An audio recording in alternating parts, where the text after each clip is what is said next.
سید الشہداء حضرت امام حسین علیہ الصلاۃ والسلام نے مکہ میں اپنے قیام کے بعد اور مکہ سے خروج کے بعد والی مکہ کی جانب سے خط موصول ہوا، جس میں امام علیہ السلام کو امان کا وعدہ دیا گیا تھا، پناہ کا وعدہ دیا گیا تھا اور تحفظ کا۔ اس خط کے دریافت کے بعد امام علیہ السلام نے جوابی خط لکھا، اور اس خط میں پہلا مطلب اس کے اس اتہام کو رد کیا جو امام کو والی مکہ نے جس سے متہم کیا تھا، اور وہ شقاق ہے، شقاق در دین، شقاق در امت و شقاق در اسلام۔ امام علیہ السلام نے اس کے جواب میں فرمایا کہ جو کچھ میں کر رہا ہوں حاکم جور کے خلاف، فاسد حکمران کے خلاف، ستمگر حکومت کے خلاف قیام کر رہا ہوں، خروج کر رہا ہوں، یہ شقاق نہیں ہے، چونکہ میں اللہ اور رسول کی طرف لوگوں کو بلاتا ہوں اور اللہ و رسول پر ایمان رکھتا ہوں، اللہ کی طرف بلا رہا ہوں اور رسول کی طرف بلا رہا ہوں اور دین اسلام کی طرف بلا رہا ہوں، اور عمل صالح انجام دیتا ہوں، اور یہ بھی میرا عمل صالح عمل ہے، اور میں دعویٰ رکھتا ہوں میں مسلم ہوں، پس اس بنا پر یہ عمل شقاق نہیں ہے۔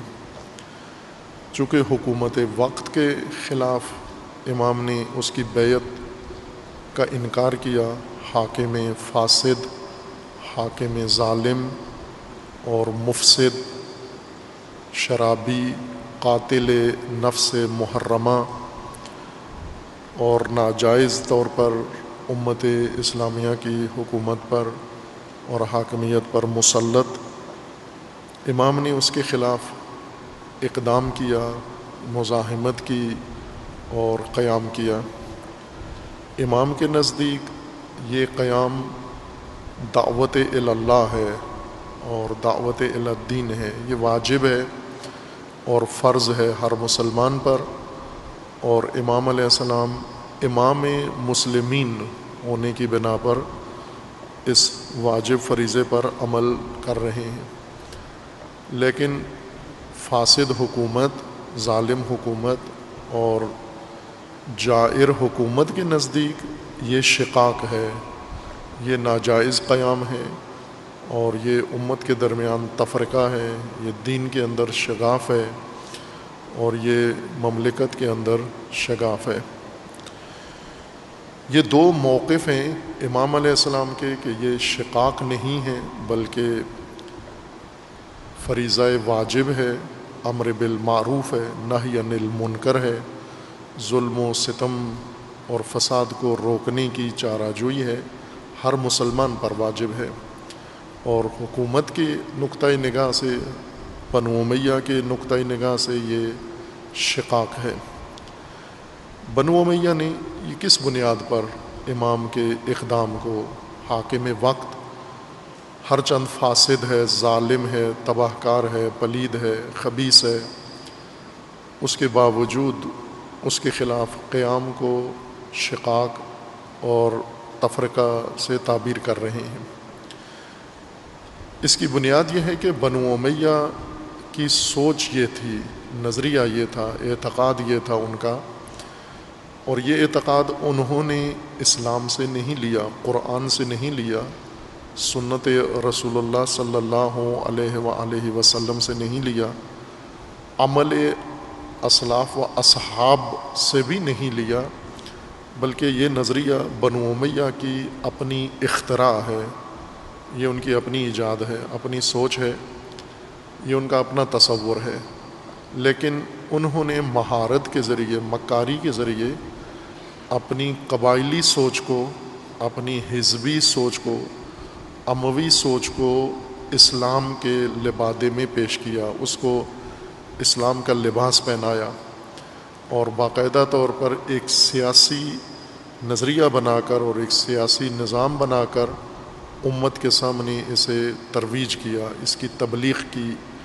اسے تعلیم دیا، پھیلایا۔ کہیں پر حکام اور والیوں کے جور و ستم سے، جیسے حجاج ابن یوسف یا دیگر بسر ابن ابی ارطاد جیسے دہشت گردوں اور سفاک جلادوں کی مدد سے شمشیر و خنجر کے زور پر لوگوں سے یہ قبول کروایا، اور کہیں پر اپنے خطیبوں کے ذریعے، علماء کے ذریعے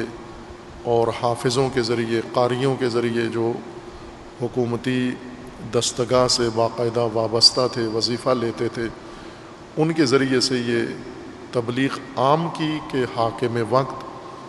کوئی بھی ہو، ظالم ہو، ستمگر ہو، جفاکار ہو، معصیت کار ہو، شراب خار ہو، زانی ہو، کوئی بھی اس کے اندر عیب اور جرم دیکھ بھی لیں، وہ برملا کھلے بندوں یہ کام کرتا ہو، کسی مسلمان کے لیے جائز نہیں ہے کہ اس کی مخالفت کرے، اس پر اعتراض کرے، اس کے خلاف قیام کرے، اس کے خلاف مزاحمت کرے اور اس کے خلاف اقدام کرے۔ یہ ایک سیاسی نظریہ بنو امیہ نے اپنی حکومت کے تحفظ کے لیے، چونکہ وہ جانتے تھے کہ ان کی حکومت کی بنیاد ظلم و جور پر ہے، اور ان کی نسل میں انہوں نے ظلم و جور کی بنیاد پر ہی حکومت قائم کرنی ہے۔ بنو امیہ نے مکر و مکاری سے یہ حکومت لی، جیسے صلح امام حسن علیہ الصلاۃ والسلام میں مکر سے کام لیا، معاہدہ کیا، اور اس معاہدہ کی ایک شق پر بھی عمل نہیں کیا، اور حکومت لینے کے بعد یہ اعلان کر دیا کہ یہ سب ہماری چال تھی اور ہم شروع سے ہی کسی معاہدہ کے پابند نہیں ہیں، اور نہیں کیا، انہوں نے ایک شق پر بھی عمل نہیں کیا، مکر سے، دغا سے، فریب سے حکومت لے لی، اور پھر اس کے بعد ظلم و جور و ستم سے اپنی حکومت کو لوگوں کے اوپر مسلط کیا۔ معاویہ نے حکومت لینے کے بعد اہل کوفہ کو خطاب کیا اور انہیں بتایا کہ میں تمہارے اوپر عدالت نافذ کرنے نہیں آیا، تم سے عبادتیں کروانے میں نے حکومت نہیں لی، یا انصاف کے لیے میں نے حکومت نہیں لی، میں نے تمہاری گردنیں کاٹنے کے لیے حکومت سنبھالی ہے اور تمہیں ذلیل کرنے کے لیے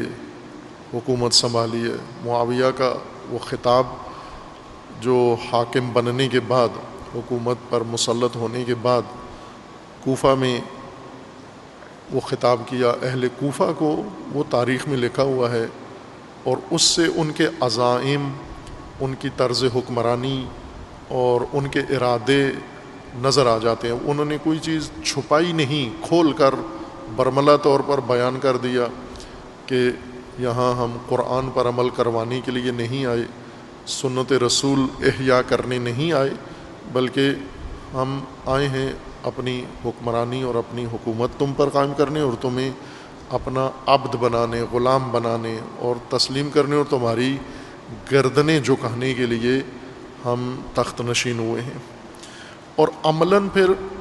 بنو امیہ کے والی جہاں جہاں رہے انہوں نے یہی طریقہ اختیار کیا۔ فقط حکام بنو امیہ میں سے ایک فرد، ایک حاکم عمر ابن عبدالعزیز جو مروان کی اولاد سے ہیں، مروان ابن حکم کی اولاد سے، انہوں نے 2 سال انہیں موقع ملا حکومت کا، اور انہوں نے بنو امیہ کی طرز سیاست کو چھوڑ کر اور اپنی طرز سیاست عادلانہ اور منصفانہ حکومت قائم کی، اور کوشش کی بنو امیہ کی جفا، جور اور ظلم و ستم کا سلسلہ بند کیا اور کروایا، اور کوشش کی تلافی کریں جو کچھ بنو امیہ کر چکے تھے، مختلف افراد کے ساتھ، قبائل کے ساتھ، لوگوں کے ساتھ، جس کے ساتھ جو ظلم و زیادتی ہوا ہے اس کی تلافی کریں۔ 2 سال میں جتنا ہو سکتا تھا اس شخص نے بنو امیہ سے ہٹ کر یہ کام کیا، اور اسی وجہ سے 2 سال اور جوانی کی عمر میں ہی وہ فوت ہو گئے، بلکہ مستند تاریخ کے مطابق انہیں زہر دلوا کر قتل کیا گیا، چونکہ بنو امیہ جتنی شاخیں اور قبیلے تھے بنو امیہ کے 3-4 بڑے سلسلے تھے، یہ سارے عمر ابن عبدالعزیز سے نالاں تھے اور ناراحت تھے اور ناراض تھے اور خوش نہیں تھے۔ ان کے بقول کہ اگر یہ حکومت کرنی ہے تو اس سے تو بنو امیہ کا سلسلہ ہی ختم ہو جائے گا، اقتدار ان کے ہاتھ سے نکل جائے گا۔ یہ تاریخ میں مذکور ہے کہ عمر ابن عبدالعزیز کے 2 سالہ حکومت اور باقی بنو امیہ کی 100 سالہ حکومت میں اگر موازنہ کریں تو کتنا فرق اور فاصلہ ہے، باوجود اس کے کہ دونوں بنو امیہ کے افراد اور خاندان کی حکومتیں ہیں۔ اس حاکمیت کی بنیاد مضبوط کرنے کے لیے اور لوگوں کو مائل کرنے کے لیے کہ اس طرح کی حاکمیت کے لیے مسلمان تیار ہو جائیں، کلمہ گو تیار ہو جائیں، امت رسول اس طرح کی سلطنت اور حاکمیت و ملوکیت یعنی ظلم و جور کی حکومت کے لیے ذہنی طور پر تیار ہو جائیں، بنو امیہ نے اس کے لیے وسیع کام کیا، بنیادی کام کیا اور مؤثر ثابت ہوا۔ اتنا مؤثر ثابت ہوا کہ انہوں نے جو سیاسی رنگ دیا حکومت جور کو اور لوگوں کو تلقین کروائی، لوگ ہمیشہ کے لیے جب تک بنو امیہ رہے اس کے اوپر کاربند رہے، بلکہ بنو امیہ کے بعد بنو عباس کے زمانے میں بھی یہی نظریہ سیاسی لوگوں کے ذہنوں میں، مسلمانوں کے ذہنوں میں قائم رہا کہ حاکم جس طریقے سے حاکم بن جائے اس سے عوام کو کوئی سروکار نہیں ہونا چاہیے، حاکم جس قماش کا ہو، وہ فاسد ہو، مفسد ہو، ظالم ہو، جابر ہو، قاتل ہو، جلاد ہو، غاصب ہو، جو کچھ بھی کرے اس کے اندر ذاتی خرابیاں ہوں، اجتماعی طور پر سماجی طور پر فساد کرے، دین میں بربادی کرے، تو بھی آپ نے نہیں بولنا۔ حاکم جو کچھ کرے اسے اجازت ہے، اگر لوگوں نے کوئی عکس العمل دکھایا لوگ دین سے باہر چلے جائیں گے۔ ظالم حکمران ظلم کرے وہ دین کے اندر رہے گا، وہ جو کچھ بھی کرے وہ ٹھیک کر رہا ہے، وہ قابل قبول ہے اور لوگ آنکھیں بند رکھیں۔ اور اگر کسی نے آواز اٹھائی، مخالفت کی، اقدام کیا، وہ دین سے خارج ہو جائے گا۔ اتنا بڑا خوف لوگوں کے دلوں میں بٹھا دیا گیا، اور اس نظریہ سازی کے لیے اور لوگوں کی ذہن سازی کے لیے تبلیغ کروائی اس وقت کے موجودہ میڈیا کے ذریعے سے اور طاقت و زور کے ذریعے سے، اور لوگ بالکل رام ہو گئے۔ اس طرح سے رام ہوئے کہ آج بھی عمومی طور پر مسلمین اسی نظریے کے اوپر کاربند ہیں، اسی سیاسی نظریے کے اوپر کہ حاکم کوئی بھی ہو سکتا ہے، ظالم بھی ہو سکتا ہے، عادل بھی ہو سکتا ہے، جائر بھی ہو سکتا ہے، ستمگر بھی ہو سکتا ہے، منصف بھی ہو سکتا ہے، اور حاکم جو کرے اس پر عوام کو اعتراض کا کوئی حق نہیں ہے۔ یہ مسلسل بنو امیہ کے بعد آج تک مسلمانوں کے ذہن میں یہی بات حکومتوں کے متعلق بٹھائی گئی ہے، اور یہ بات حتیٰ بنو امیہ کے مخالفین نے بھی قبول کی ہے ذہنی طور پر، اس عوامی سیاسی رجحان کو تقویت کی ہے۔ اور از جملہ شیعہ کہ باوجود اس کے کہ مکتب تشیع میں بالکل الٹ ہے، بنو امیہ کے نظریہ میں اور تشیع کے نظریہ میں 180 درجے کا فرق ہے، فاصلہ ہے۔ تشیع کے نزدیک حکومت جور کا کوئی جواز نہیں ہے اور ناحق طریقے سے حکومت تشکیل نہیں پا سکتی، حاکم وجود میں نہیں آ سکتا، اور جو حاکم ناحق طریقے سے آئے وہ طاغوت ہے قرآن کے بقول، وہ ستمگر ہے، غاصب ہے، وہ قابض ہے، اور مسلمانوں پر واجب ہے و لازم ہے کہ اس کا انکار کریں، اس کی نافرمانی کریں اور اس کی حکومت کو زائل کریں، ختم کریں، اور اس کی جگہ پر حکومت عدل قائم کریں، حکومت حق قائم کریں۔ یہ تشیع کے مبانی کے اندر ہے، لیکن عملی طور پر تشیع تاریخ میں اگر ہم دیکھیں تو جیسے بنو امیہ نے ذہنوں میں بٹھایا ہوا تھا کہ حاکم جیسا بھی ہو آپ نے اس کے خلاف کوئی اقدام و اظہار نہیں کرنا۔ عملاً اسی طرح سے تاریخ بتاتی ہے کہ ان ظلم و جور کے ایام میں باوجود اس کے کہ حکومتوں کے ظلم کا بڑا حصہ اور اس کا رخ تشیع کی جانب تھا، عام لوگوں کی نسبت تشیع پر زیادہ ستم روا رکھا گیا۔ بنو امیہ نے، بنو عباس نے، عثمانیوں نے، دیگر سلسلوں نے، حتیٰ مغلوں نے، ترکوں نے، چنگیزیوں نے، جو بدل بدل کر مسلمانوں کے اوپر مختلف ممالک میں حکومتیں کرتے رہے، ان سب کا پہلا نشانہ اور ہدف شیعہ ہوتے تھے، اور اس کے باوجود شیعہ عملاً دیگر مسلمانوں کی طرح خاموش اور کسی طرح اپنی زندگی بسر کرنے کے لیے چارہ جوئی کرتے تھے۔ جہاں اکثریت میں تھے، جہاں عکس العمل دکھا سکتے تھے، جہاں مخالفت کر سکتے تھے، جس کی بڑی مثال عراق ہے۔ عراق میں ہم دیکھیں تو تاریخ کے ایک حصے میں عراق کے اندر ایسی تبدیلی آئی مشرق وسطیٰ کی جب کنسٹرکشن کی گئی جنگ عظیم کے بعد بالخصوص، تو وہاں پر اس طرح سے تقسیم کار ہوئی کہ عراق کا جو حصہ تھا اس میں اکثریت شیعہ کی وجود میں آئی، لیکن یہ شیعہ ہر قسم کے حکمران کے سامنے تابع رہے، تسلیم رہے، جیسے تاریخ میں چلا آ رہا تھا۔ اگر انہوں نے تمرد کیا ہے تو وہ امیر المومنین کی حکومت کے خلاف انہوں نے شورش کی ہے، بغاوت کی ہے۔ اس کے علاوہ باقی حکومتوں کے خلاف یہ اس طرح سے آواز نہیں اٹھائی۔ البتہ عراق کے اندر چند قیام عمل میں آئے ہیں، چند شخصیتوں نے عمل کیا ہے، مخالفت کی ہے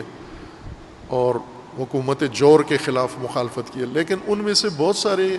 قیام اقتدار کی جنگیں تھیں، ظلم کے خلاف نہیں تھیں، بلکہ ایک فریق دوسرے فریق کو نیچا دکھانے کے لیے، اقتدار پہ قبضہ جمانے کے لیے، اور دوسرے کو، جیسا کہ بنو امیہ کے اندر اقتدار کی کشمکش زیادہ رہی ہے، چپکلش رہی ہے، جنگیں رہی ہیں، بہت خونریز جنگیں بنو امیہ نے آپس میں لڑی ہیں، مروانیوں کی سفیانیوں کے خلاف، سفیانیوں کی مروانیوں کے خلاف، اور ان سب کی عاصیوں کے خلاف جو آل عاص تھے ان کے خلاف، ان کی خونریز جنگیں رہی ہیں۔ یہی والی مکہ جو آج امام حسین علیہ السلام کو کہہ رہا ہے کہ آپ یزید کے خلاف قیام کر رہے ہیں اور شقاق ڈال رہے ہیں، خود اس نے مسلحانہ قیام کیا عبد الملک ابن مروان کے خلاف اور دمشق پر قبضہ کر لیا۔ وہ حج کے لیے نکلا تھا یا کسی اور مہم پر نکلا تھا، اور اس کی غیر موجودگی میں اس نے دمشق پر قبضہ کر کے عبد الملک کے خلاف قیام کر کے اس کی حکومت کا خاتمہ کر دیا، اور عبد الملک دوبارہ واپس پلٹا، اور پلٹ کر اس نے مکاری سے اس کو اپنا ولیعہد قرار دے کر اس کے ساتھ سمجھوتا کیا، دمشق میں دوبارہ داخل ہوا، اور داخل ہونے کے بعد پھر اس کو پکڑ کے تہ تیغ کر دیا، اس کی گردن اڑا دی۔ اسی عمرو بن سعید کی جو امام حسین علیہ السلام کو خط لکھ کے کہہ رہا ہے کہ آپ یزید کے خلاف قیام کر کے شقاق کے مرتکب ہو رہے ہیں، بعد میں خود اس نے اپنی ہی نسل اور قبیلے کے حاکم کے خلاف اس نے مخالفت کی اور تلوار اٹھائی اور جنگ کی، اور آخرکار مارا بھی گیا، اسی اقتدار کی جنگ میں مارا گیا۔ یہ انہوں نے جو تلقین کی لوگوں کے لیے، اس کے لیے ماہرانہ کام کیا۔ اس ماہرانہ کام کے اندر جو نظریاتی بنیادیں لوگوں کی بنائیں، ذہنی بنیادیں بنائیں، حدیثیں جعل کر کے، جھوٹی حدیثیں منسوب کر کے رسول اللہ صلی اللہ علیہ وآلہ وسلم سے اور صحابہ کی طرف جھوٹی حدیثیں منسوب کر کے، جو ان صحابہ نے ہرگز نہیں بتائیں اور نقل نہیں کی لیکن انہوں نے منسوب کی، ایسی احادیث جن کا مشترکہ مضمون یہ بنتا ہے کہ حاکم ظالم اور حاکم جور اور ستمگر حکمران کے خلاف کسی طرح کا قیام و اقدام جائز نہیں ہے۔ اور یہ بنو امیہ کی تاریخ میں نہیں ہے، بلکہ بعد میں ائمہ معصومین کے ساتھ بھی ایسی احادیث منسوب کی گئی ہیں۔ بنو عباس نے خصوصاً یہ کام کروایا، ایسے راوی جو بظاہر سلسلہ امامت سے متصل ہیں، ان کے ذریعے سے جعلی اور جھوٹی احادیث بنوائیں اور انہیں نشر کیا کہ امام زمانہ کے قیام سے پہلے کسی ظالم ستمگر طاغوت حاکم کے خلاف قیام جائز نہیں ہے۔ یہ احادیث شیعہ کتابوں کے اندر لکھی گئی ہیں، موجود ہیں، یہ بھی اسی طرح کی ہیں جیسی بنو امیہ نے یہ احادیث بنائی تھیں اور انہیں نشر کروایا تھا۔ ہو بہو ایسی احادیث شیعہ راویوں کے ذریعے بنوا کر ان گروہوں نے جو بنو امیہ کی طرز فکر سے تقریباً مماثلت رکھتے تھے اور ان کے ہم فکر تھے، اپنے مفادات کی خاطر، نہ بنو امیہ کے لیے، اپنی خاطر انہوں نے یہ احادیث بنا کر شیعہ کتب کے اندر نشر کی ہیں۔ آج بھی ان میں سے بہت ساری احادیث موجود ہیں اور بہت سارے لوگ علماء جو آج بھی حکومت اسلامی کے قائل نہیں ہیں، جواز کے قائل نہیں ہیں کہ اس زمانے میں، غیبت کبریٰ کے زمانے میں حکومت اسلامی قائم کی جا سکتی ہے۔ کیوں قائم نہیں کی جا سکتی؟ چونکہ حکومت اسلامی کے قیام کے لیے کسی طاغوتی حکومت، ستمگر حکومت کو ختم کرنا پڑے گا، اور طاغوتی حکومت ختم کرنے کا حق نہیں ہے، آپ کو اجازت نہیں دیتا اسلام، دین اجازت نہیں دیتا کہ آپ کسی ظالم، کسی ستمگر، کسی طاغوت کے خلاف قیام کریں۔ یہ دونوں طرف یہ احادیث موجود ہیں۔ ان میں وہ سلسلہ جو بنو امیہ نے خصوصاً یہ احادیث بنوا کے اور منتشر کی ہیں، ان کا ایک جائزہ لے رہے تھے۔ آپ کی خدمت میں چند احادیث پیش کی ہیں، ان میں سے چند اور بھی انہی مشترکہ مضمون والی احادیث پیش کرتے ہیں، آگاہی کے لیے کہ تاریخ میں کیا کچھ ہوتا رہا ہے۔ خوب یہ مختلف کتابوں میں ہیں اور آپ تصدیق کر سکتے ہیں، اس وقت آسان ہے، ہر ایک کے پاس یہ منابع موجود ہیں۔ ایک حدیث جو حضرت ابوذر کی اس طرف منسوب کی تھی کہ ایک کاروان گیا اور اس کاروان نے ربضہ میں، ربضہ یعنی وہ جلاوطنی کی جگہ، وہ صحرا مکہ اور مدینہ کے درمیان جہاں حضرت ابوذر کو جلاوطن کیا گیا تھا، اس میں جا کر ملے اور ان سے سوال جواب ہوا، اور آخر میں حضرت ابوذر نے کہا کہ میں نے رسول اللہ سے سنا ہے کہ حاکم کے خلاف جو بھی قیام کرے گا وہ دین سے خارج ہو جائے گا اور اس کی گردن سے دین کا توق نکل جائے گا۔ ایک روایت میں ہے کہ رسول اللہ سے روایت نقل کر رہے ربیعہ عن ابی ہے ان رسول اللہ صلی اللہ علیہ وآلہ وسلم قال انہ ستکون امراء بعدی یصلون الصلاۃ لوقتها ویؤخرون عن وقتها، کہ میرے بعد ایسے حکمران آئیں گے، سلاطین آئیں گے، بادشاہ آئیں گے۔ رسول اللہ پیشگوئی کر رہے ہیں امت کو اس حدیث کے مطابق، حدیث تو نہیں ہے، نسبت دی گئی ہے رسول اللہ کی جانب اور مہارت کے ساتھ بنائی گئی ہے کہ حضور نے مسلمانوں کو، مومنوں کو، اپنی امت کو یہ کہا ہے کہ میرے بعد حکمران آئیں گے اور ایسے سلاطین آئیں گے، یہ نماز پڑھیں گے، کبھی کبھار وقت کے اوپر نماز پڑھیں گے اور کبھی کبھار تاخیر کریں گے، وقت سے دیر سے نماز پڑھیں گے۔ فصلوها معاہم، اور تم سب نے ان کے ساتھ اور ان کے پیچھے نماز پڑھنی ہے۔ یعنی حضور فرما رہے ہیں کہ میرے بعد عمراء، حکمران آئیں گے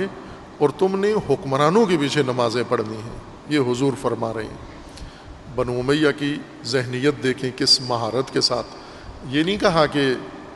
میری بعد علماء ہوں گے، فقہا ہوں گے اور متدین ہوں گے، با تقوی لوگ ہوں گے، ان کے پیچھے نمازیں پڑھنا، بلکہ فرمایا کہ حکمران آئیں گے، عمراء آئیں گے، سلاطین آئیں گے، یہ نماز کے اتنے پابند نہیں ہوں گے، کبھی کبھار وقت پہ پڑھیں گے، کبھی کبھار نہیں پڑھیں گے۔ اگر یہ وقت پر نماز پڑھتے ہیں تو بھی آپ انہی کے پیچھے نماز پڑھنا۔ فَإِن صَلُّوهَا لِوَقْتِهَا وَصَلَّيْتُمُوهَا مَعَهُمْ اگر انہوں نے وقت پہ نماز پڑھی، آپ نے بھی ان کے پیچھے وقت پہ نماز ادا کی، فَلَكُمْ وَلَهُمْ، اس صورت میں آپ کے لیے بھی ثواب ہے، ان کے لیے بھی اجر ہے، چونکہ دونوں نے وقت پر نماز پڑھ لی ہے۔ وَإِنْ أَخَّرُوهَا عَنْ وَقْتِهَا فَصَلَّيْتُمُوهَا مَعَهُمْ، اور اگر انہوں نے وقت پہ نماز نہیں پڑھی، دیر سے پڑھی، مثلا ظہر کی نماز شام کو پڑھی، صبح کی نماز طلوع کے وقت پڑھی، اور کسی اور وقت کے گزر جانے کے بعد پڑھی یا آخر میں جا کر پڑھی، پھر بھی آپ نے انہی کے ساتھ پڑھنی ہے۔ حاکم اگر نہیں پڑھ رہا نماز اور نماز کا وقت ہو گیا ہے تو آپ نے انتظار کرنا ہے، حاکم نماز پڑھائے گا تو آپ نے بھی ان کے ساتھ پڑھنی ہے، دیر کر رہا ہے تو آپ بھی انتظار کرو، دیر سے پڑھو اس کے خلاف، اس کے ساتھ۔ وَإِنْ أَخَّرُوهَا عَنْ وَقْتِهَا فَصَلَّيْتُمُوهَا مَعَهُمْ فَلَكُمْ وَعَلَيْهِمْ، تو اس صورت میں تمہیں ثواب ہوگا، انہیں نہیں ہوگا، چونکہ انہوں نے دیر کی ہے۔ آپ نے چونکہ حکومت کا احترام کیا ہے، حاکم کی تعظیم کی ہے، حاکم کی خاطر اللہ کی عبادت آپ نے چھوڑ دی ہے یا دیر کر دی ہے، تو آپ کو اجر ملے گا، مسلمانوں کو، حاکم کو نہیں ملے گا۔ پھر اس کے بعد اس روایت میں یہ بتایا گیا کہ حضور نے فرمایا من فارق الجماعت مات میتۃ جاہلیہ۔ یہ حکم کیوں بیان کیا ہے؟ اس لیے کہ سب کے ساتھ، جمعیت کے ساتھ رہنا ہے آپ نے۔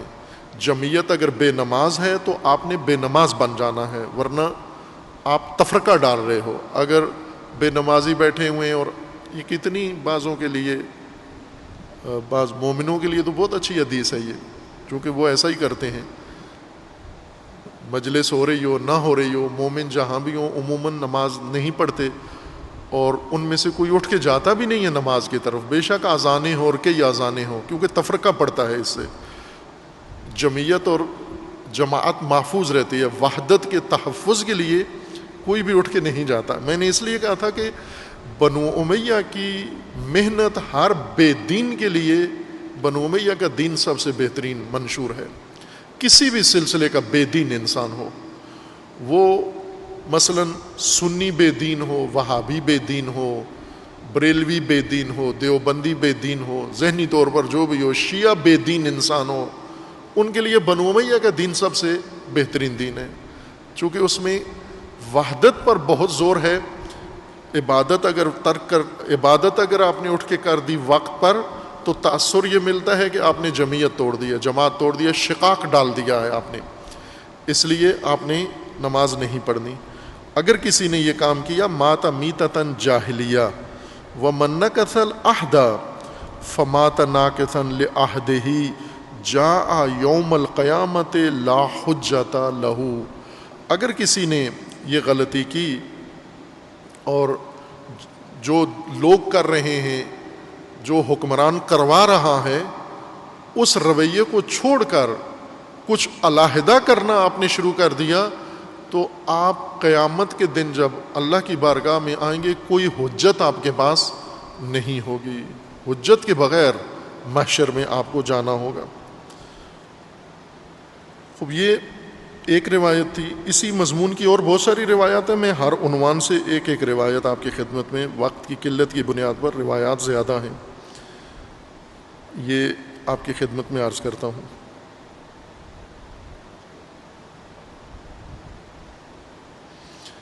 اور ایک روایت یہ انہوں نے نقل کی ہے، بنو امیہ نے بنوائی ہے،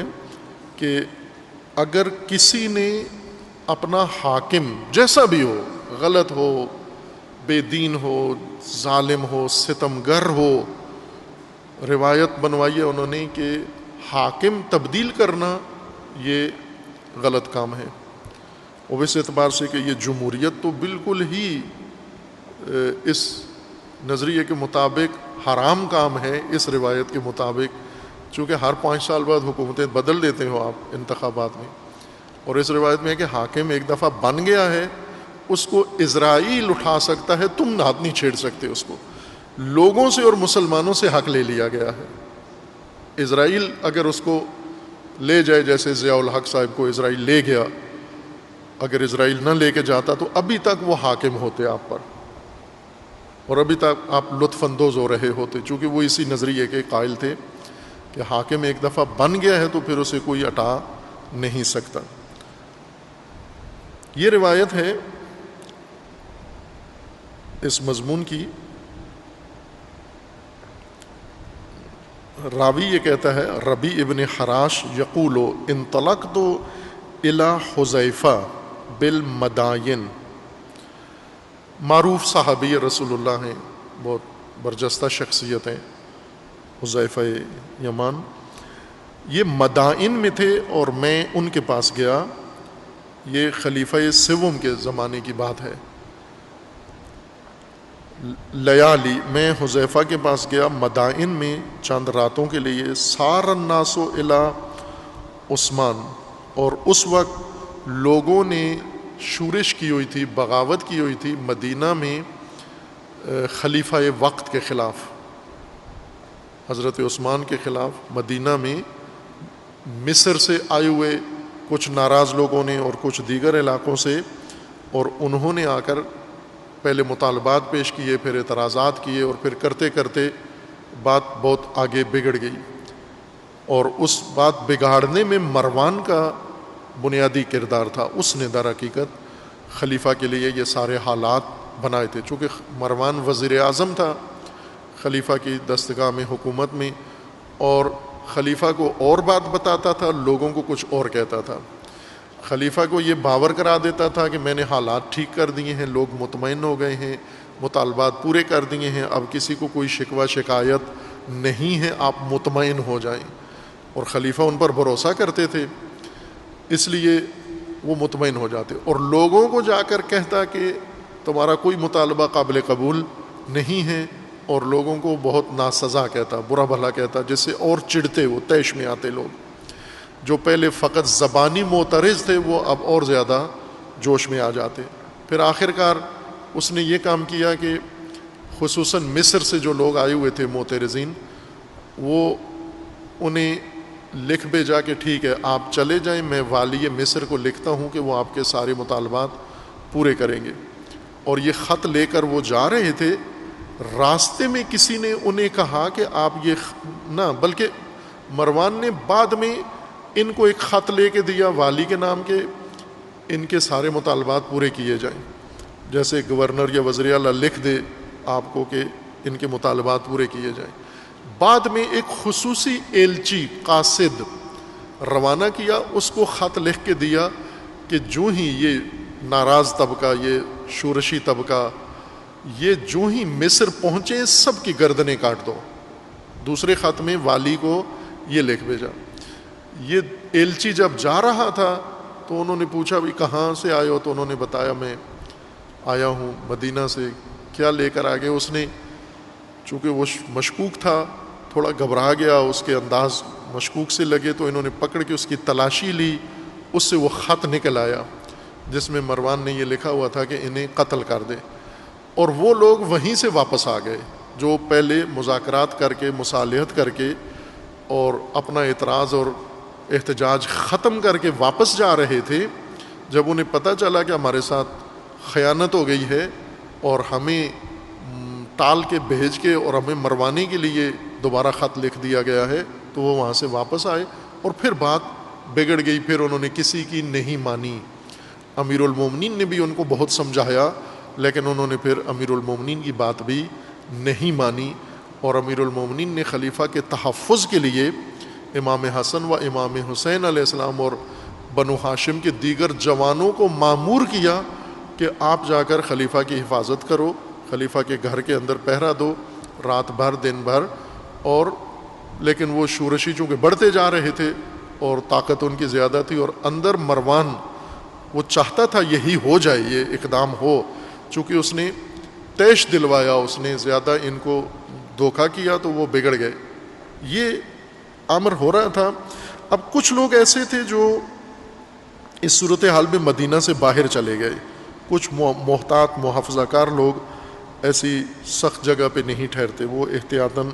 آگے پیچھے ہو جاتے ہیں، سفر پہ چلے جاتے ہیں۔ کچھ صحابی مدینہ سے نکل گئے، مدائن چلے گئے، ادھر چلے گئے، ان میں سے حذیفہ بھی تھے۔ اور یہ شخص کہتا ہے میں جناب حذیفہ کے پاس گیا اور ان سے جا کر میں نے پوچھا تو انہوں نے کہا کہ فقال یا بنی ما فعل قومک، اور حذیفہ نے مجھ سے پوچھا، جناب حذیفہ نے، کہ بیٹا یہ بتاؤ کہ تیری قوم نے خلیفہ کے ساتھ کیا کیا ہے، کہاں پہنچا ماجرا؟ قال ان ای حالہم تسأل، راوی کہتا ہے میں نے جناب حذیفہ سے پوچھا کہ کون سا ماجرا، کس حال کی پوچھ رہے ہیں آپ؟ قال من خرج منہم الی ھذا الرجل، تو انہوں نے کہا کہ میں خلیفہ کے بارے میں پوچھ رہا ہوں کہ خلیفہ کے خلاف جو آپ لوگوں نے احتجاج شروع کیا ہے یہ کہاں پہنچا، یہ ماجرا کیا ہوا انجام اس کا؟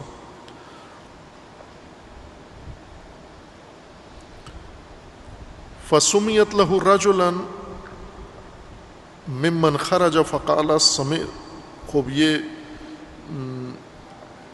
کہتا ہے کہ میں نے یہ سمیت رجلا، میں نے ایک اور بندے کو کہا کہ یہ حالات بہتر جانتا ہے، مجھے نہیں معلوم، یہ آیا ہے مدینہ سے، اسے تازہ ترین صورتحال کا علم ہے۔ وہ شخص آیا اور اس نے آ کر کہا کہ بتاؤ کیا مسئلہ ہے؟ فقال سمعت رسول اللہ صلی اللہ، اس نے آ کر وہ بتا دیا مسئلہ، پھر اس کے بعد انہوں نے حدیث سنائی، ان کو کہا سمعت رسول اللہ صلی اللہ علیہ وآلہ وسلم یقول من فارق الجماعت واستبدل الامارہ، جس نے جماعت سے علیحدگی اختیار کی اور جس نے خلیفہ تبدیل کیا، حاکم، خلیفہ نہیں، امارہ، حکومت تبدیل کی، جس نے حکومت تبدیل کی، لقى الله ولا حجت له عنده، حکومت تبدیل کرنے والوں کو اللہ پسند نہیں کرتا، یہ وہ جرم کریں گے اور اس جرم کے ساتھ اللہ کی بارگاہ میں جائیں گے، ان کے پاس کوئی دلیل، کوئی حجت اور نجات کا کوئی ذریعہ نہیں ہوگا، کیونکہ انہوں نے ایک حکومت بنی ہوئی تبدیل کی ہے۔ یہ انہوں نے کہا کہ میں نے رسول اللہ سے سنا ہے، یہ ایک حدیث ہے جو بیان کی گئی۔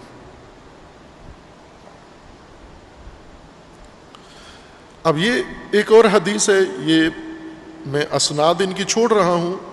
اسناد محفوظ ہیں ان کی سب کی، اور قابل مشاہدہ ہیں کہ کس قسم کی اسناد ہیں، کون راوی ہیں، اور یہ کس زمانے میں بنی ہے یہ احادیث۔ پہلے احادیث سن لیں، مضمون ان احادیث کے کس قسم کے ہیں۔ یہ روایت ہے کہ سمیت عوف ابن مالک، راوی کہتا ہے کہ مالک الاشجعی،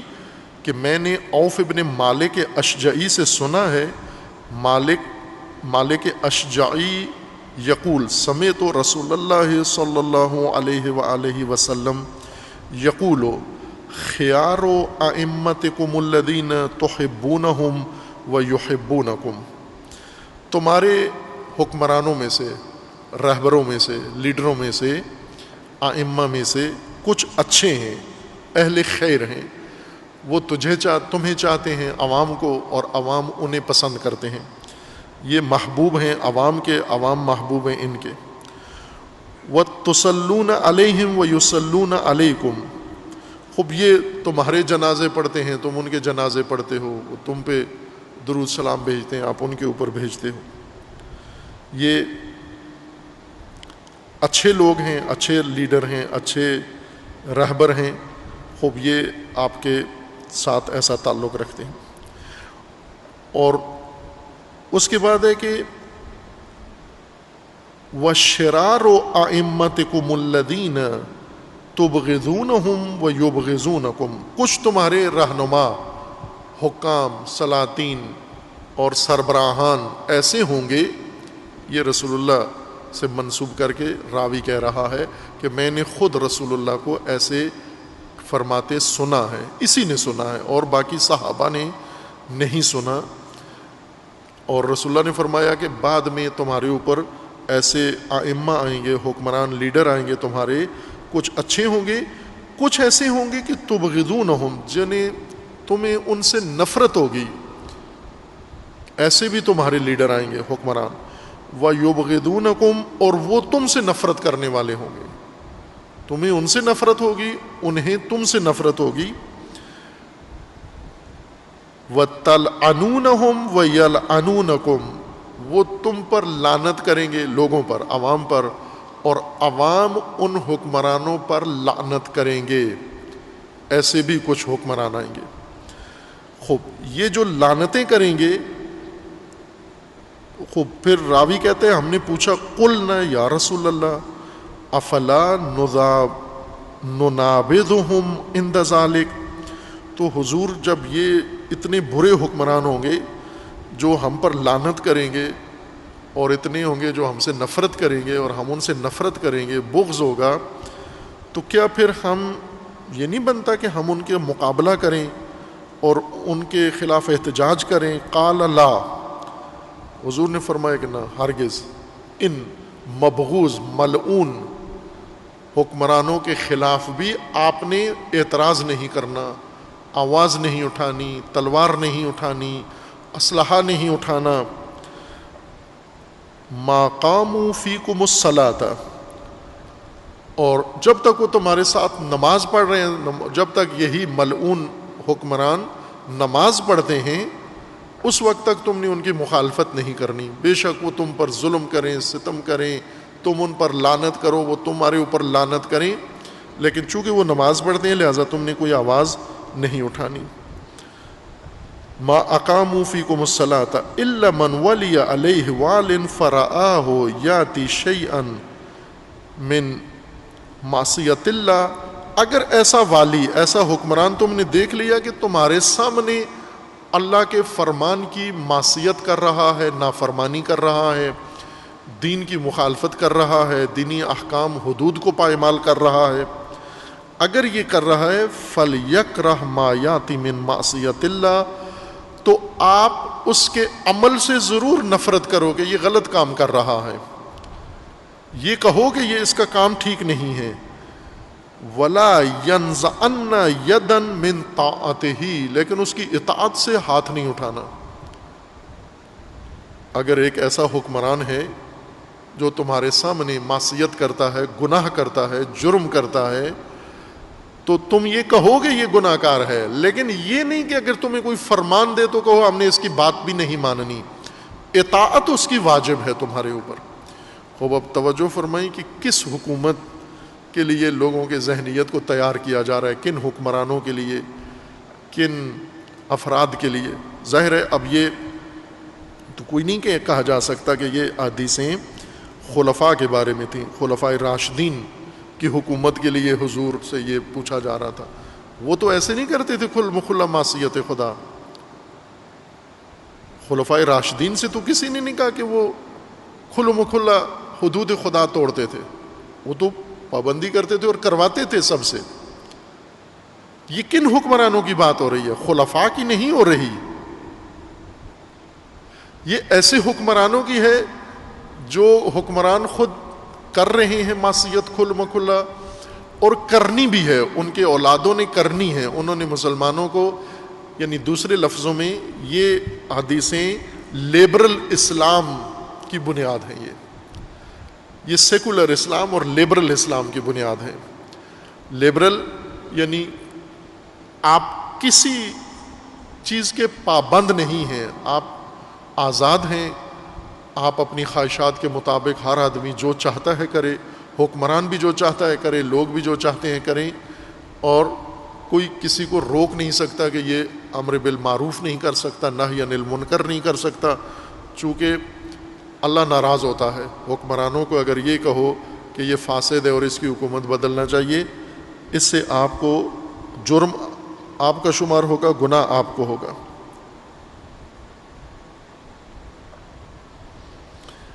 حدیث دیگر نقل کی گئی ہے، یہ ابی سعید خدری سے روایت نقل کی گئی ہے. قال قال رسول اللہ صلی اللہ علیہ وآلہ وسلم تکون امراء تلین لهم الجلود وتطمئن الیہم القلوب.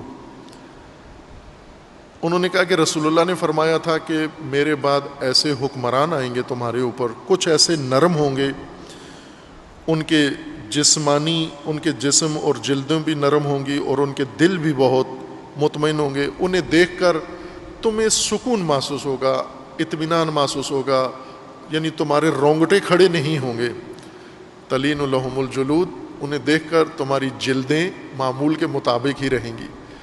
لیکن کچھ ایسے حکمران بھی تم پر آئیں گے جنہیں دیکھ کر تمہارے جسم کے سارے بال کھڑے ہو گئے. رونگٹے کہ آپ کے جسم, پورے جسم کے اوپر بال ہیں جو خوف, ڈر, اضطراب کے موقع پہ کھڑے ہو جاتے ہیں نا. محسوس کیا ہوگا کبھی اپنے جسم کے اوپر ناگہان ایک سردی کی لہر سی بدن کے اندر پیدا ہوتی ہے اور ناگہان سارے بال کھڑے ہو جاتے ہیں. ان کو کہتے ہیں رونگٹے کھڑے ہو جانا, خوف کے وقت, اضطراب کے وقت. اس روایت میں ہے کہ حضور نے فرمایا ہے کہ کچھ ایسے حکمران ہوں گے جنہیں دیکھ کر تمہیں تسلی ہوگی, مطمئن رہو گے, پریشان نہیں ہوں گے. وہ دل کے بھی نرم ہوں گے اور تمہارے دلوں میں بھی انہیں دیکھ کر سکون اور اطمینان ہوگا. وَيَكُونُ عَلَيْكُمْ أُمَرَاءُ, اور حضور نے فرمایا کہ اور تمہارے اوپر ایسے بھی امراء, حکمران آئیں گے, تشمئز منہم القلوب وتقشعر منہم الجلود, وہ ایسے ہوں گے کہ انہیں دیکھ کر انسان کو دل انسان کا متنفر ہو جاتا ہے. ایسے حکمران بھی تمہارے اوپر آئیں گے, جب تم انہیں دیکھو گے تو تمہارے دلوں کے اندر ان کے بارے میں نفرت پیدا ہوگی اور انہیں دیکھ کر تمہارے رونگٹے کھڑے ہو جائیں گے, تمہاری جلدیں لرز جائیں گی, تمہارے بدن کانپ جائیں گے. ایسے بھی حکمران تم پر آئیں گے. وہ اب انسان توقع رکھتا ہے کہ حضور یہ فرمائیں گے کہ یہ جو نے دیکھ کر تمہارے دلوں میں اطمینان آتا ہے اور تمہارے جسم مطمئن ہوتے ہیں, ان کی تو قدر کرنا, ان کی قدر جاننا, لیکن یہ دوسرے جن سے تمہیں نفرت ہے ان کے خلاف کوئی بات کرنا, توقع یہ ہوتی ہے انسان کو. ایک فطرت انسانی کا تقاضا یہ ہے کہ جب اتنا فرق ہے, ایک قابل نفرت, ایک جلاد صفت حکمران اور ایک بہت ہی نرم دل والا حکمران, ان دونوں میں فرق تو ہونا چاہیے رویے کے لحاظ سے. لیکن حدیث میں کچھ اور ہے. حدیث میں ہے کہ جب یہ حکمران تمہارے اوپر مسلط ہو جائیں جنہیں دیکھ کر تمہارے دلوں میں نفرت آ جاتی ہے اور جنہیں دیکھ کر تمہارے رونگٹے کھڑے ہو جاتے ہیں, قالوا افلا نقتلہم, صحابہ نے کہا کہ کیا ایسے نہیں ہے کہ پھر یہ اتنے برے جب ہوں گے تو ان کا کام تمام کر دیں ہم, ایسے جلاد کا. حدیث میں لا قال ما اقام الصلاۃ, نفرت ضرور ہے, قابل نفرت ہیں اور آپ کے رونگٹے بھی کھڑے ہو جاتے ہیں ان کو دیکھ کر, اتنے جلاد ہیں, لیکن چونکہ نماز پڑھتے ہیں لہٰذا ان کو چھیڑنا نہیں ہے تم نے, ان کی حکومت کو کمزور نہیں کرنا, ان کے خلاف بات نہیں کرنی, لوگوں میں ان کے خلاف کوئی پروپیگنڈا نہیں کرنا. یہ ایک روایت ہے. اس مضمون کی اور بھی روایات ہیں کہ جب تک حاکم نماز پڑھتا ہے, ہر غلطی کرے, ہر ظلم کرے, ہر ستم کرے, آپ نے اس کو نہ تبدیل کرنا ہے اس کی حکومت کو اور نہ ہی اسے چھیڑنا ہے آپ نے. اب دیگر روایت ہے, اس میں ہے کہ اس حدیث کے مطابق کہ حبیب ابن عبید نقل کرتے ہیں مقدام سے, حدثہم ان رسول اللہ صلی اللہ علیہ وآلہ وسلم قال اطیعوا امراءکم مہما کان, حکمران جیسا بھی ہے اس کی اطاعت کرنی ہے, تم نے اطاعت کرو حکمرانوں کی جیسا بھی ہے. اس کو یہ نہ دیکھو کہ وہ اچھا ہے, وہ برا ہے, وہ ستمگر ہے, وہ عادل ہے, وہ منصف ہے, وہ چور ڈاکو ڈکیت ہے. آپ کسی قسم کے حکمران کی مخالفت نہیں کر سکتے. اب یہ جو موجودہ حکومت کی مخالفت کرتے ہیں لوگ پاکستان میں مسلمان, اور جو پچھلی حکومتوں کی مخالفت کرتے ہیں, اور یہ حکومت پچھلی حکومت کی مخالفت کرتی ہے, ان احادیث کو پڑھیں تو ان احادیث کے مطابق تو سب مجرم ہیں. کسی حاکم کی نہ بنی ہوئی حکومت آپ ختم کر سکتے ہو اور نہ ہی حکمران کے کسی رویے پر آپ اس کی مخالفت کر سکتے ہو. قال اطیعوا امراءکم مہما کان، حکمران جیسے بھی ہیں آپ نے ان کی اطاعت کرنی ہے، فرمان برداری کرنی ہے. فَإِنْ أَمَرُوكُمْ، اگر وہ تمہیں حکم دیں، بِشَيْءٍ مِّمَّا جِئْتُكُمْ بِهِ. اب توجہ فرمائیں، حدیث پہ کتنی محنت غریب نے کی ہے. یہ سنا ہوا ہے نا محاورہ غریب کی محنت والا.